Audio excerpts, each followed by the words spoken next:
Alors j'ai préparé un diaporama, je vais vous montrer quelques diapositives, mais quand on intervient comme ça en deuxième partie de journée, c'est intéressant de se resituer par rapport à ce qui a été entendu pour donner davantage de sens aux propos, d'autant plus que ce que j'ai entendu ce matin m'incite à dire que mon propos va paraître un petit peu décalé, parce que très centré sur un groupe socio-professionnel, ce qui n'était pas du tout le cas des interventions de ce matin, qui étaient davantage centrées sur les entreprises. L'un n'empêche pas l'autre, et bon, depuis 15 ans que j'enseigne dans les écoles principalement d'ingénieurs et un peu de commerce, je donne des cours à la fois sur l'éthique professionnelle, certains diront déontologie, et des cours sur la responsabilité sociale des entreprises. Donc pour moi, responsabilité collective, responsabilité d'entreprise et responsabilité individuelle sont des choses qui ont grand besoin d'être articulées.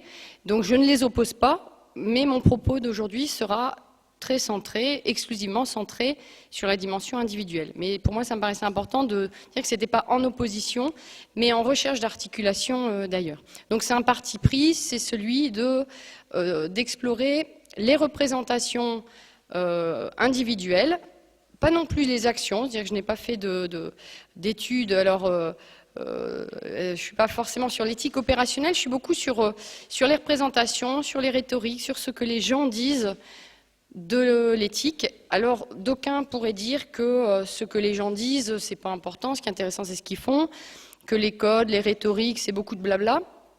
Mon parti pris de sociologue, c'est que tout cela a du sens, que ces textes, ces rhétoriques, même si elles ne sont pas toujours suivies des faits, c'est contribuer à la construction d'une culture collective. Et je m'intéresse énormément à la formation des jeunes, et cette culture collective, elle a une incidence très très forte sur la culture des jeunes diplômés. Donc je suis dans ce parti pris donc, de faire un coup de zoom, qui va peut-être paraître étroit, mais j'espère instructif, sur donc, les ingénieurs, sur la déontologie, avec un recul historique, et parti pris que les discours valent la peine d'être étudiés.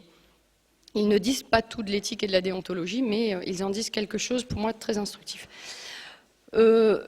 L'autre point de mise en perspective, pour voir comment j'établis des articulations avec le domaine de la responsabilité sociale des entreprises et du développement durable. François Fatou disait tout à l'heure, en matière de RSE, il y a différents acteurs qui peuvent intervenir, qui peuvent prendre leur part de responsabilité. Et par exemple, les entreprises, ce ne sont pas les premiers acteurs auxquels on a pensé quand on parlait du développement durable. D'ailleurs, le terme responsabilité sociale des entreprises, c'est développé au moment où on s'est dit le développement durable et les entreprises dans tout ça. Donc c'est autour principalement de la conférence de Johannesburg, où, en tout cas pour ce lieu-là, pour les Nations Unies, on s'est dit le développement durable, un enjeu mondial, et les entreprises et les syndicats aussi d'ailleurs dans tout ça. Ben moi je dis et les ingénieurs dans tout ça, donc c'est aussi un acteur parmi d'autres, un acteur un peu transversal. Je prends un groupe professionnel d'individus qui peuvent se trouver dans différentes organisations, différentes entreprises et exercer différents métiers. Alors un autre point de préalable avant d'entrer dans ce que j'avais préparé, c'est... alors, j'ai été frappée de voir que le titre de la conférence, c'est vraiment le mot éthique, et dans les propos, les personnes qui interviennent n'ont aucune gêne de parler de responsabilité sociale et de développement durable. J'en suis ravie, parce que pendant longtemps, j'ai entendu une opposition, c'est les gens s'intéressent soit à l'éthique, soit au développement durable. Et j'ai rencontré parfois, alors bon, ça fait 15 ans que je m'intéresse à l'éthique, et puis 7-8 ans de façon très, je dirais professionnelle à la responsabilité sociale des entreprises. Mais il y a eu un temps où je croisais des chercheurs qui me disaient « Moi, je m'intéresse à la RSE, mais pas à l'éthique. Hein. Moi, je ne fais pas d'éthique. » Ça me paraissait étrange. Alors, l'éthique n'est pas la RSE n'est pas le développement durable. Il faut établir des définitions, des distinctions, se mettre d'accord. Mais ce sont des choses qui sont très liées. On ne s'intéresserait pas à la RSE si on n'avait pas mis le doigt sur les enjeux dits du développement durable. Et on ne s'intéresserait pas au développement durable si derrière, il n'y avait pas une préoccupation éthique à l'égard de gens qui ne sont pas encore nés. Donc si ça, ce n'est pas éthique de faire aujourd'hui des choses par rapport à un rapport de force qui, pour le coup, n'est pas très, très dérangeant.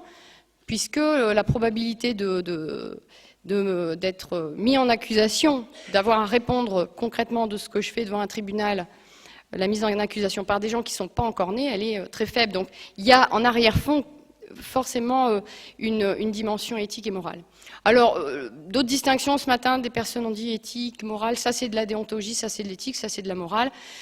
Là, je vais parler de la déontologie comme étant quelque chose qui fait partie du champ de l'éthique et de la morale. Donc je ne confonds pas, je ne dis pas l'éthique, la déontologie, c'est la même chose, mais on est quand même dans des familles qui ont d'idées, qui ont des choses à se dire.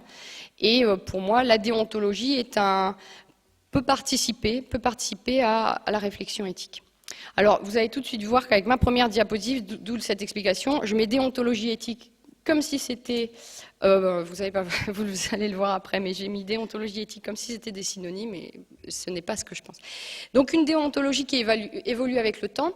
Le petit parcours que je vous propose pour les quelques minutes que j'ai ce matin, c'est d'aller voir ce qui s'est passé aux États-Unis au début du XXe siècle jusqu'à maintenant, et un petit tour par la France. S'il y en a qui veulent aller plus loin, j'ai fait le tour au Québec et en Allemagne, mais c'est dans mon ouvrage.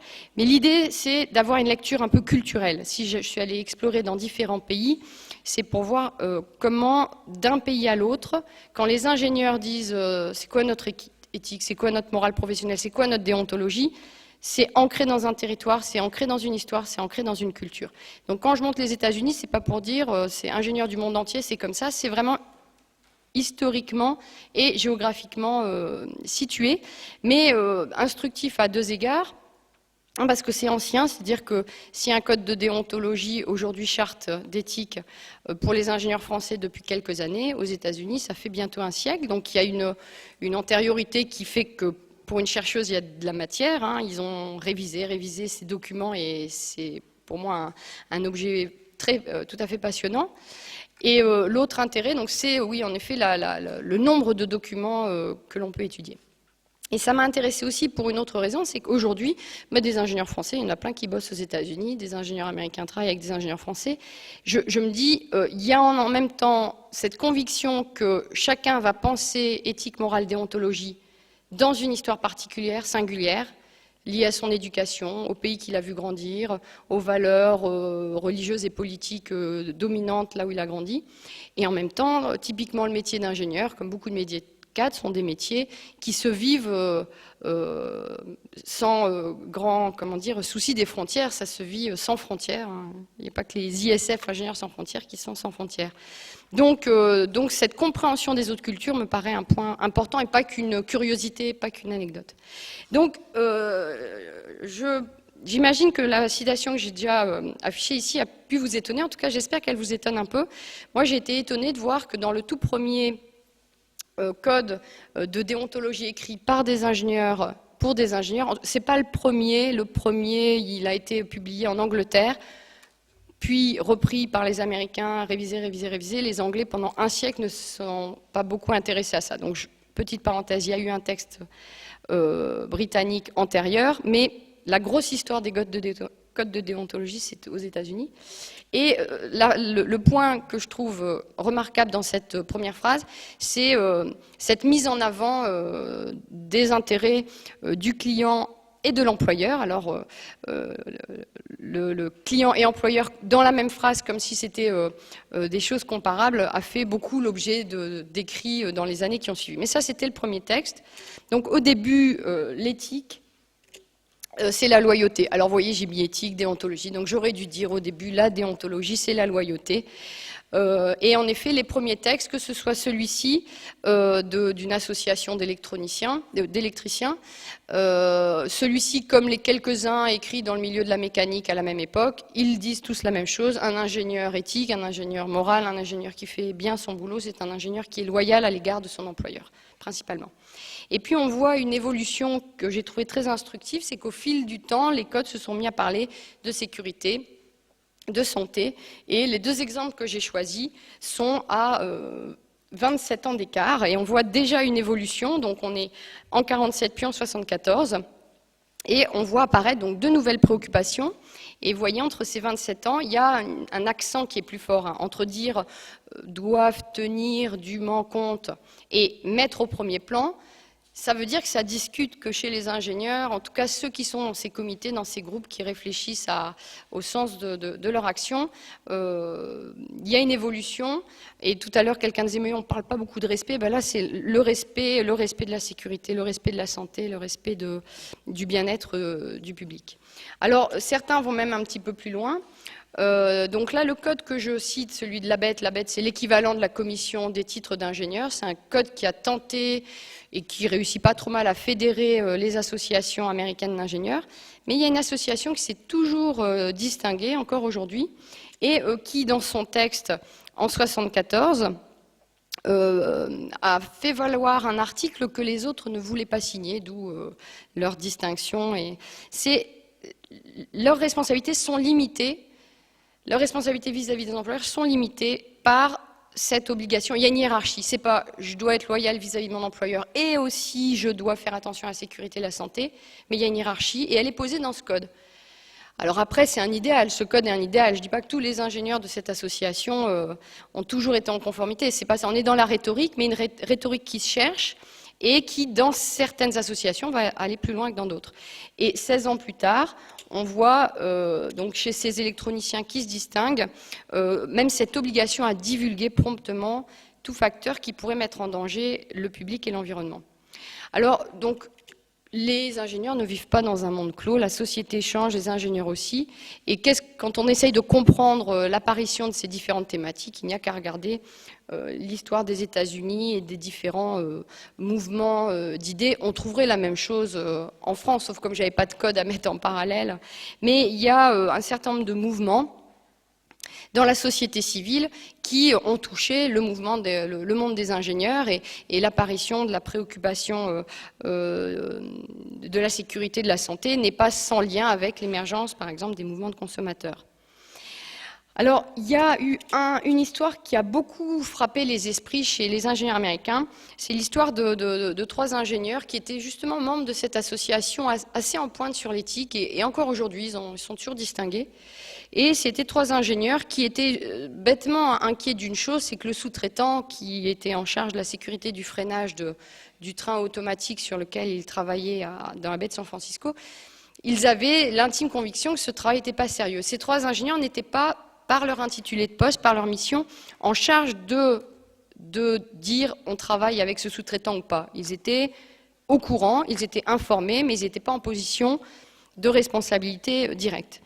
Mais ils voulaient faire quelque chose. Et bon, ça nous pose souci, on n'a pas envie que des gens se tuent parce que la sécurité du freinage n'est pas assurée. Et donc, alors c'est une histoire très très classique qui est dans tous les bouquins d'éthique pour ingénieurs aux États-Unis.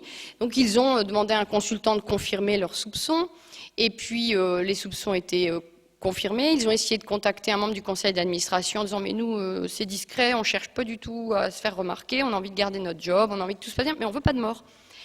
Et ce membre du conseil d'administration n'a pas réussi à se faire entendre en conseil d'administration et a décidé de livrer tout à un journaliste de la presse locale. Ça a été un scandale énorme et vous ne serez pas tellement étonnés si je vous dis que très peu de temps après, ces 3 ingénieurs se sont retrouvés licenciés pour des raisons qui n'avaient officiellement rien à voir avec ce projet.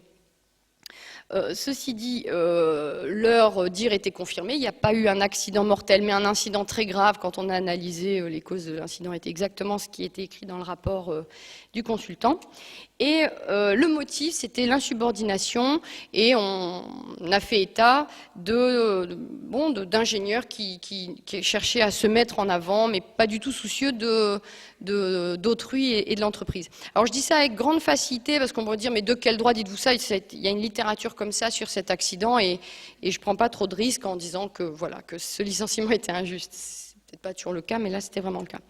Et alors, ce qui a été frappant, c'est que l'association dont ils étaient membres, l'association des électroniciens, qui était très en pointe sur l'éthique, s'est laissée interpeller par cette histoire. Elle a dit, ben, on a un code, ces gars-là, ils ont fait ce qu'on dit dans le code, et nous, qu'est-ce qu'on fait?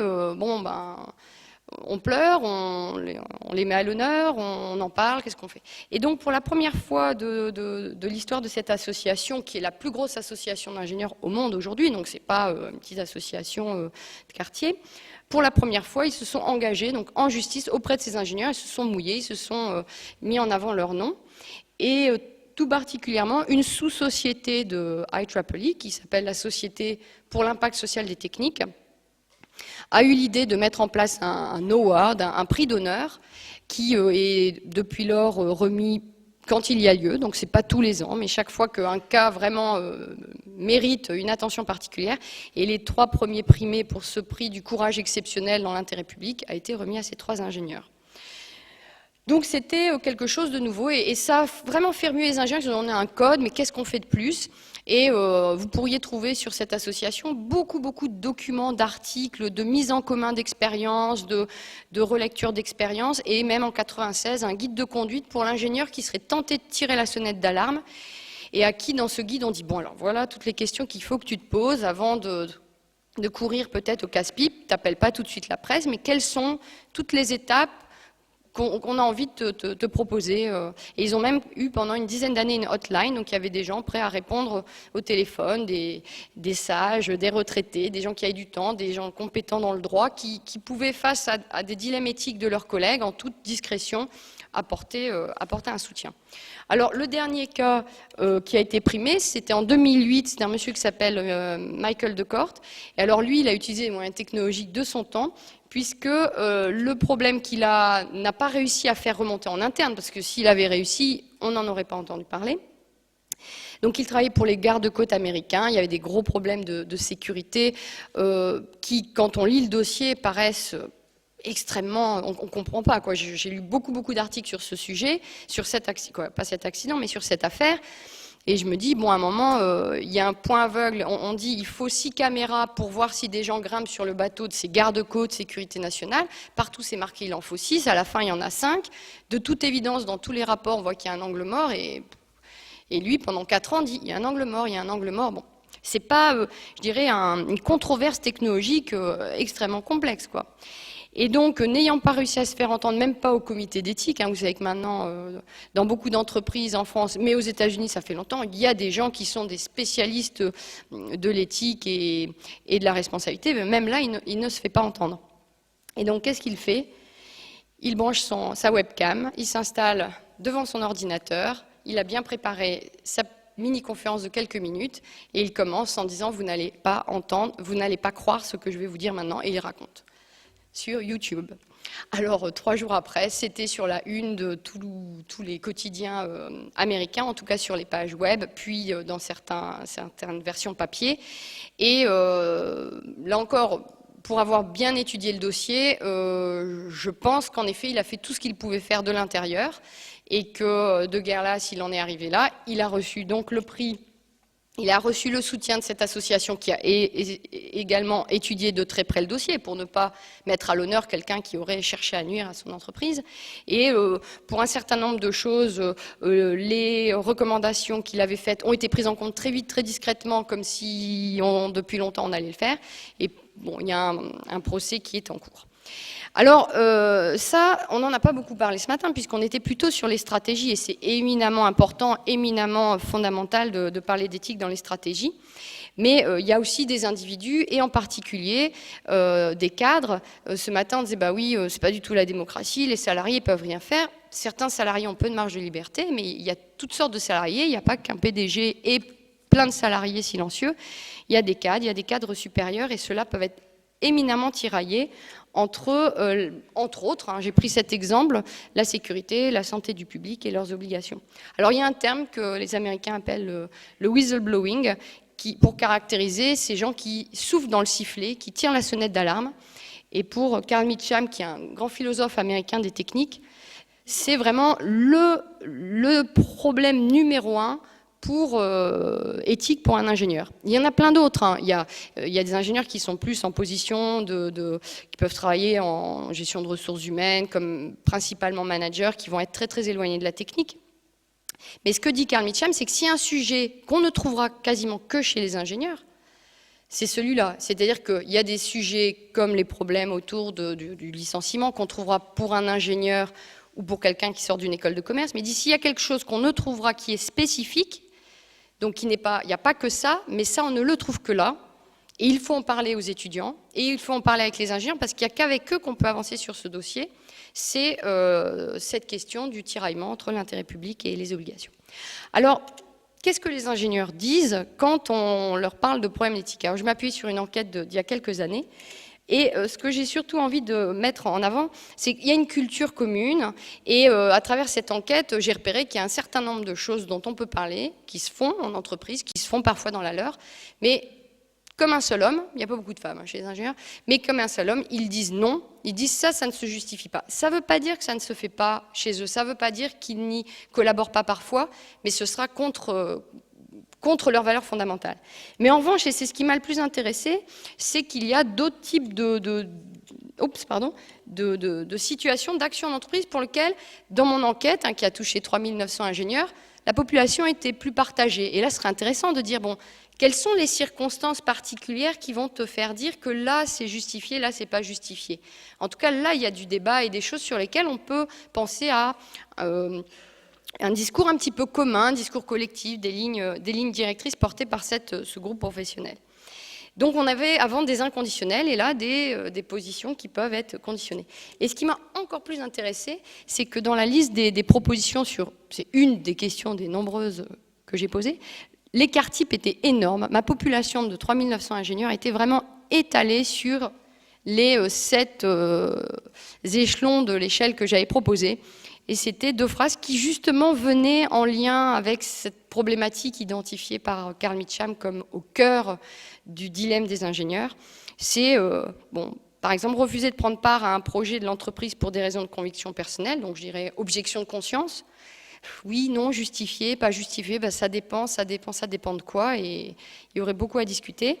Et rendre public des informations confidentielles d'une entreprise concernant, et là j'avais choisi un manquement à la sécurité, j'aurais pu choisir autre chose. Là aussi, la population est très partagée, et je me dis que derrière ce partage des opinions spontanées, il y aurait beaucoup de choses à discuter. Et j'ai bientôt fini. Alors, pour montrer, là aussi, des points de convergence dans la corporation, dans le groupe, qui ne se représente pas d'ailleurs comme une profession, comme une corporation, mais que je me permets de traiter comme un groupe social qui se distingue des autres, parce que depuis 15 ans, j'ai des bébés ingénieurs dans les écoles d'ingénieurs, et pendant leurs premières années, ils se ressemblent beaucoup. Après, leur métier change, mais quand ils sont à l'école et quand ils sont dans leurs premières années d'exercice, malgré tout, je vois bien que c'est un groupe et ce n'est pas les mêmes que ceux qui sortent d'école de commerce ou de fac de droit ou de fac de médecine. Alors, et donc, il y a une culture commune sur laquelle on pourrait, je pense, ancrer des questionnements éthiques spécifiques. Alors, 2 questions sur lesquelles j'ai senti, en tout cas sur la première, une réponse assez unanime, hein. Non, ce n'est pas un luxe pour les entreprises en bonne santé économique, l'éthique. Donc là, on est en éthique des entreprises, mais c'est un avis d'ingénieur sur ces questions-là. 3/4 disent non, ce n'est pas un luxe. Bon, mais après, qu'est-ce qu'on fait concrètement? Et une autre question sur le conflit qu'il peut y avoir entre des recherches scientifiques et des principes moraux. Et la dernière diapo, pas tout à fait la dernière, mais presque, en tout cas le dernier chiffre que je voulais vous montrer. Alors, une de mes questions, j'étais bien au courant de l'existence d'un code d'éthique pour les ingénieurs français proposé par le CNISF, code de déontologie en 96-97, charte d'éthique en 2001.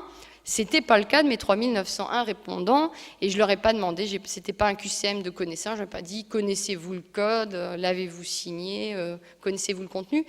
Je leur ai posé comme si c'était pas sûr qu'ils sachent. Est-ce que vous pensez qu'un code d'éthique adapté à la profession permettrait de donner des repères à l'action dans des situations délicates? Bon, ce qui m'a frappé, c'est que c'est une des questions pour lesquelles j'ai le plus de ne sais pas. Parce qu'en effet, ce n'est pas tellement dans notre culture et dans nos habitudes, contrairement à nos amis américains. Mais malgré tout, la position, c'est plutôt dans le plutôt d'accord que tout à fait d'accord, mais beaucoup disent, tiens, pourquoi pas, allons voir ce qui se passe de ce côté-là. Alors, de fait, au CNISF, il y a un code, une charte d'éthique aujourd'hui, en 96, 97. Alors, j'aurai confirmation. Moi, j'ai des textes qui disent 96, des textes du CNISF qui disent 96 et d'autres 97. Donc, peut-être qu'il a été validé par une instance différente en 97. Mais en tout cas, il y a eu un code de déontologie en 97 et complètement révisé en 2001. Et j'ai repris une phrase que je trouvais bien, qui faisait bien écho avec ma préoccupation du jour, Il y a une phrase qui dit, et vous avez le texte d'ailleurs de cette charte dans vos documents, l'ingénieur a conscience et fait prendre conscience de l'impact des réalisations techniques sur l'environnement. Un peu plus loin, un ingénieur ne saurait agir contrairement à sa conscience professionnelle. De cas échéant, il tire les conséquences des incompatibilités qui pourraient apparaître. Alors j'ai mis en rouge parce que je me dis, je comprends, c'est-à-dire qu'il y a une prise de conscience par les rédacteurs que ce problème existe, mais je trouve qu'on les laisse un peu livrés à eux-mêmes. Les ingénieurs disent, bon, bah, tirer les conséquences, et je me dis, il y aurait probablement matière, au sein du CNISF ou ailleurs, de pousser plus loin et de dire, quand on dit ça, qu'est-ce qu'on dit, qu'est-ce qu'on invite, comment on accompagne, comment on aide au discernement, sans pousser les gens à aller forcément au casse-pipe, parce que c'est pas ni mon rêve pour mes futurs diplômés, ni le rêve d'aucune association professionnelle pour ses membres. Alors, pour aller plus loin, il y a quelques ouvrages. Donc, il y en a deux. Il y en a un qui est juste à consulter parce que je n'en ai qu'un exemplaire. Un autre dont il y a quelques exemplaires que vous pouvez acheter, qui sont les fruits de mes recherches à la fois historiques et comparatives pour le premier ouvrage. Et le deuxième, une enquête sociologique dont je vous ai évoqué quelques chiffres. Et il y avait de l'antériorité au département d'éthique de l'Université catholique où je travaille. En 1997, il y avait déjà un ouvrage, un essai très très intéressant sur la question. Et puis une compilation d'articles qui avait été publiée l'année d'après. Voilà, je vous remercie de votre attention.